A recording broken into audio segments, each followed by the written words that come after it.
Hello guys, so welcome back to the vlog, season 3.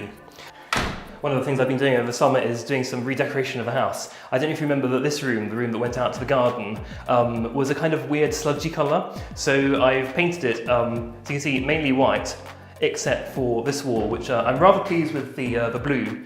It's obviously looking a bit bare in here still, it's still a work in progress, but I'm going to get some furniture and do a few more things to it, and hopefully then it's going to be a room that I can use for making a few more videos as well as actually being a room I can live in, because YouTube is not the only thing I do in my life.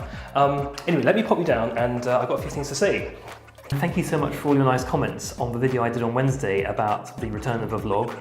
I did have one or two people saying, it's so obviously fake. But yeah, I'm sorry guys, I'm not a poker player, okay? I clearly shouldn't take up poker, should I? But I do know I had one or two of you going. I did enjoy trolling you, I must admit. And as I say, what's YouTube if you don't have a little bit of drama?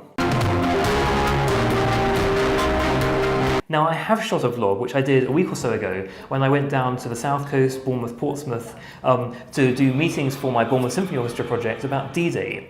If you haven't seen it, then I will put a link up here to the video about that project. It's the one with my grandpa. However, for various reasons, I'm not going to be able to show you that video today. The nature of doing this vlog is that I have to be a little bit careful when I show stuff which is live. And on the D-Day project, for example, when we're still ironing a few things out, I don't want to start sharing stuff prematurely. So this vlog I'm going to have to put to one side, and hopefully I can show it to you another time.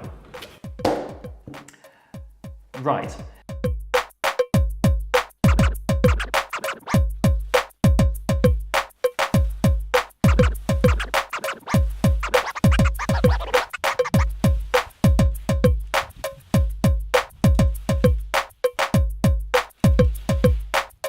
So what I wanted to do today instead was talk about why I have two separate businesses in my composing work. If you want to get your music performed, you have to try and think about ways of removing friction from the whole process of getting performed. There are lots of reasons why if you say to someone, "Would you like to play my piece?" they will say back to you, "No."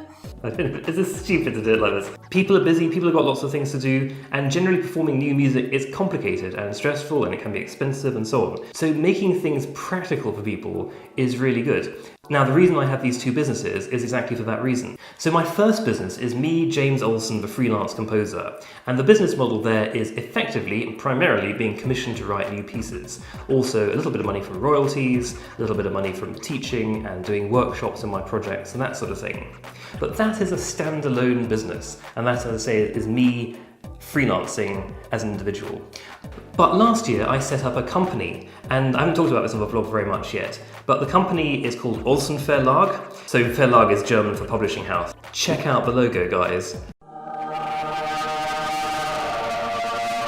Stockhausen had a Stockhausen Verlag, so why can't I have my own Olsen Verlag? That's what I want to know. Anyway, the point of Olsen Verlag is that it does all sorts of other things which are separate from the composing work that I do, but which make projects happen. So first of all, it publishes my music, as Verlag might suggest, but other things it does, so it promotes my music, it does fundraising for my projects. This is one of the big things, right? If you want to earn money from composing, how do people pay you? Well, often they don't have money just sloshing around to pay for new music. So if you can go to people and say, well, we can help you raise the money to do a project if you want to do one, then that's really helpful, and that's gone very well so far.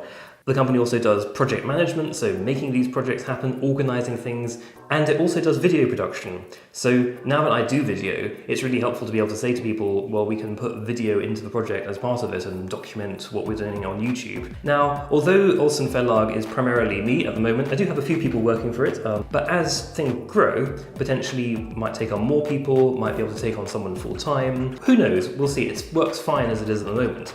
But the point is that it is a separate business, and it can eventually float away from me, James Olsen, the freelance composer.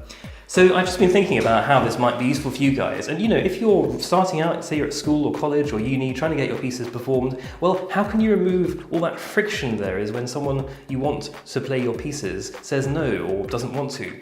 No. Well, thinking about how you can help How can you put on your own concerts? How can you take the initiative?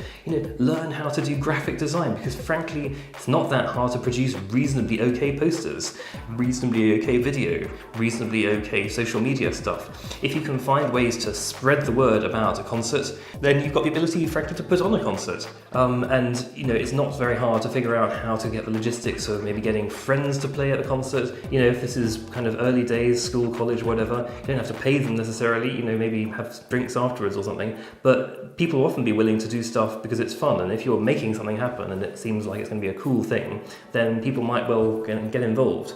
So that's it for today. Leave a like if you enjoyed the video, subscribe if you haven't already, and I'll see you on Tuesday night for the first of the Technical Tuesdays videos.